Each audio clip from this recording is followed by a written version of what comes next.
quite put my hand on it because I just haven't been able to release it.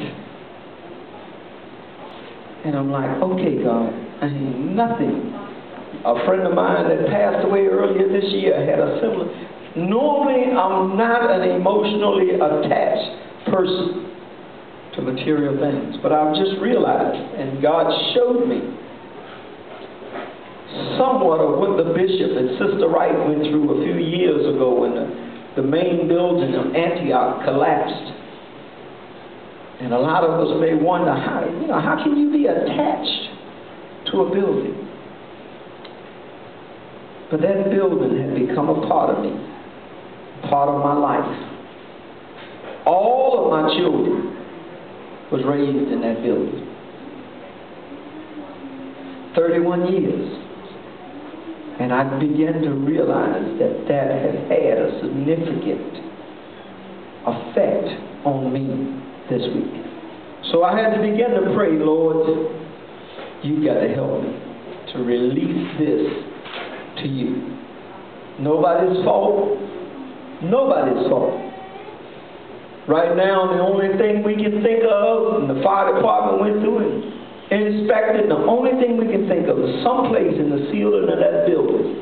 Everything was sealed, and for someplace in the ceiling of that building, something shorted out and set that roof on fire, and it wiped out that building.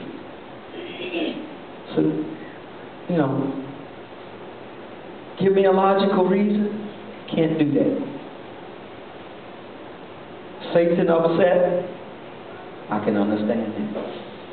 A week of fasting and prayer and battling and bombarding the throne of Satan. I can understand that. That's what spiritual warfare is all about. That building has been standing for 31 years, and all of a sudden, it burns down. There's buildings all around that building that's been there for 40 and 50 years.